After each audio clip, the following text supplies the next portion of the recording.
Good morning, Friday morning, sun's out, although we had a huge storm about an hour ago, but now the sun is shining. So yay for sunshine.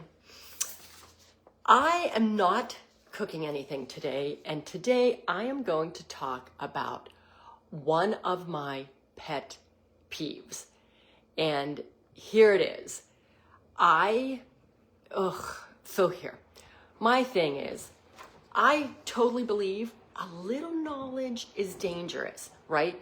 Which is why I really don't like when people listen to videos, influencers, and you get a nugget of information. Because a nugget of information is not enough to understand the whys of whatever, if it applies to you, because there's always a pitfall in everything. It can look great on paper. It might not work for you based on your blood work, based on your situation. So here's my thing. I came across this recipe. Now, this was in like a bariatric recipe weight loss group, or Weight Watchers, or a high protein or something. It was in a healthy eating group. And they look wonderful. So pet peeve number one, when you come across a recipe that is supposed to be healthy, and when you look at it and break it down, it's not, because that's a ton of misleading information. And when they give you the recipe for something that might be healthy, but then a picture that if you know that's not the picture of the recipe. So a couple things. There's a recipe floating around for brownies, and the recipe consists of yams, cocoa powder, and almond butter. I want to say that's about it. There might be a little sweetener, banana, or something in it.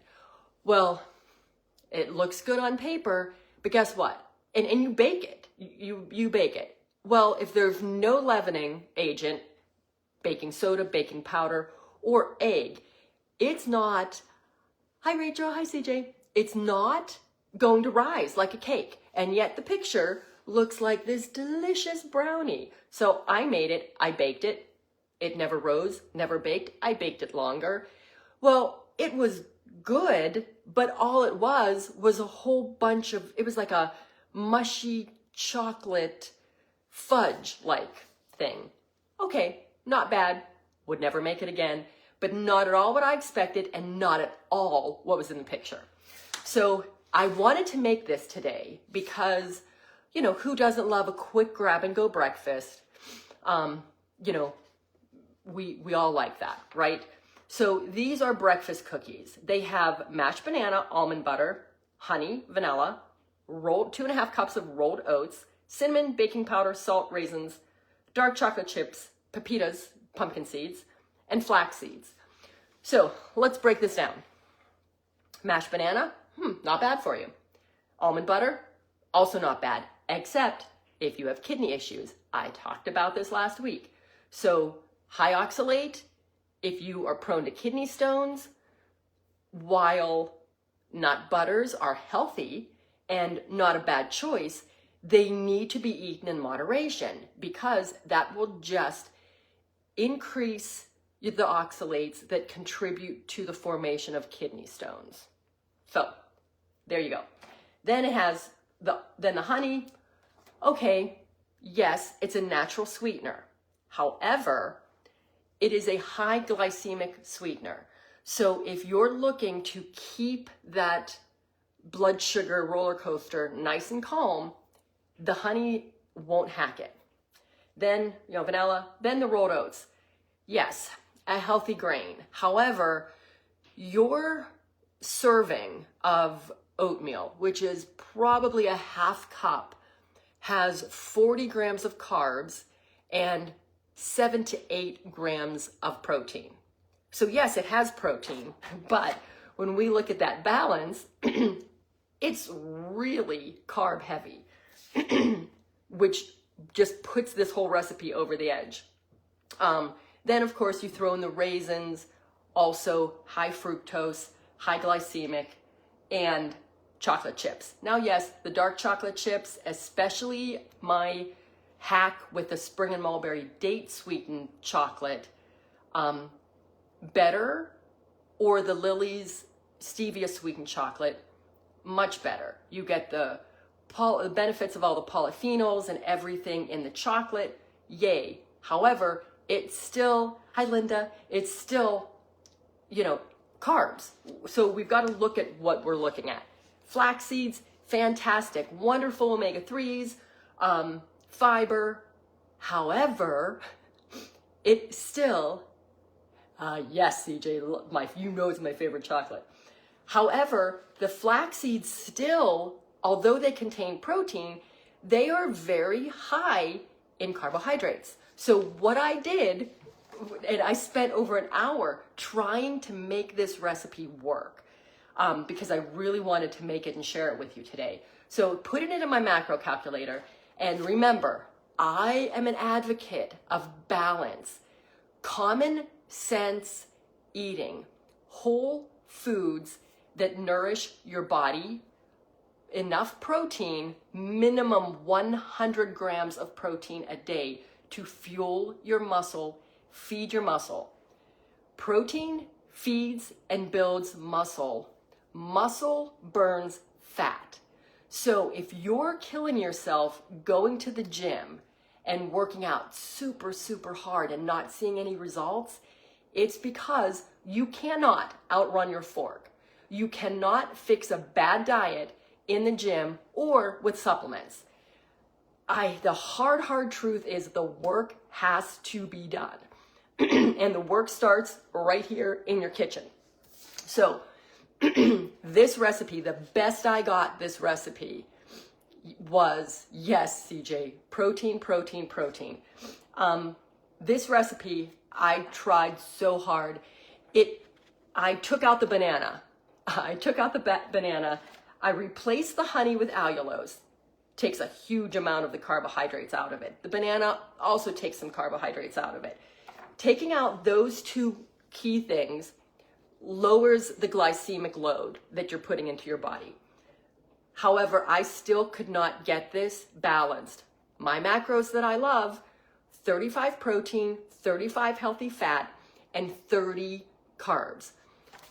You find carbs anywhere. Lord, I could breathe in a carb and mess up my macros. If you're focusing on protein, you're going to get enough carbs. Also, carbohydrates are the only macronutrient your body does not need to survive. You need healthy fats to fuel your brain and your nervous system, and you need protein to feed the muscle. Your gut needs to be in good condition to break those protein downs, and digestive enzymes can help.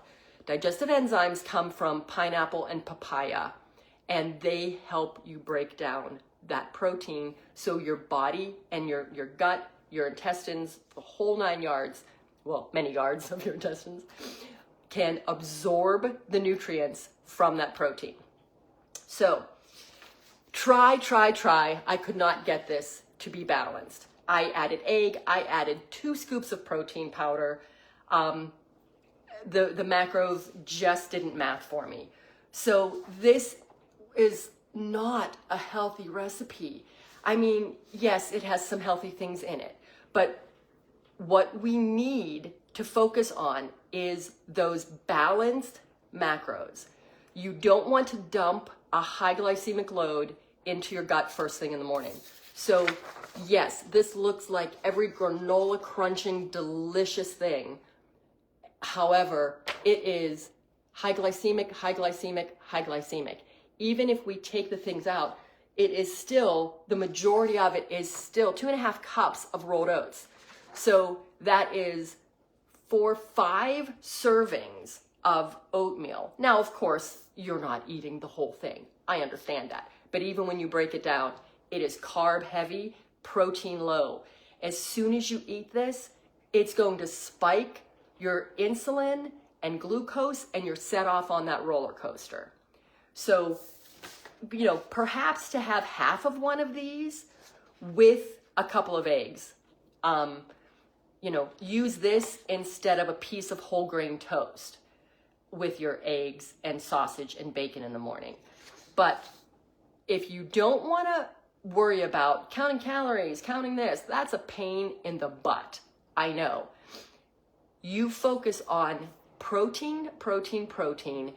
And if that's all you do, if that's all you focus on, and make sure that you're getting 100 grams of protein, again, we're talking just under 1 gram of protein per pound. So I'm 140 pounds. I need 130 grams of protein in a day. And I am here to tell you that if I don't really count, and if I don't add the collagen to my coffee, and, twice a day, if that's a sneaky way to get 40 grams of protein. So I'm not eating all day, every day. It's hard to get 100 grams of protein. Most women are getting half of what your required protein. And when I know when I track, if I'm not paying attention and really being mindful, I'm getting 50 grams of protein in a day if I'm not adding it sneakily with collagen and protein powder in different places. You want a snack? Grab a cheese stick. Please don't grab one of these cookies, because you will be perpetually in a macro imbalance. You will be throwing carbs in and just setting yourself up for the roller coaster. So protein, protein, protein. I would love, throw in the comments if you come across any recipes like this that you think, oh my gosh, this is going to be so good and I can't wait to make it, because we all love our carbs. They're addicting. They truly are, because they feed that bad bacteria that we all have to some degree overgrowing in our gut. So the bad bacteria, the staph, the strep, the candida, yeasts, that stuff yells out and wants the carbohydrates. It craves the sugar. It doesn't have to be a sweet. It can be anything that turns into sugar, which is every grain, every carbohydrate turns into sugar at some level, okay? So send me your recipes that you come across, and I will be happy to break them down, because my favorite thing to do is take, I don't know, a Twinkie recipe, which I have done something like this before. I like to take, favorite go-tos and recreate them and get them as close to balanced and higher protein as I can. And I will settle for something that's not my 35, 30 macros. I'll settle for that, especially if I'm making a muffin or if I'm making like a treat that I can go to and have with my protein-laden coffee, like the peanut butter and jelly muffins, that recipe I shared a while back. And it's in, that recipe lives in the file section of the Optimal You group. So if you're not part of it, get over there. I'm always sharing recipes and protocols and just educational documents and all kinds of stuff in there. But this is not a treat. This is supposed to be a breakfast. And honestly, my peanut butter and jelly muffin recipe, I've been able to get it higher protein. I could not get this higher protein without taking out the oatmeal, a lot of the oatmeal, and maybe putting some almond flour in that. But that's a job for another day. So send me the recipes that you're finding that say they're healthy, and let's really see if they are healthy. All right, you all have a fantastic weekend, and enjoy.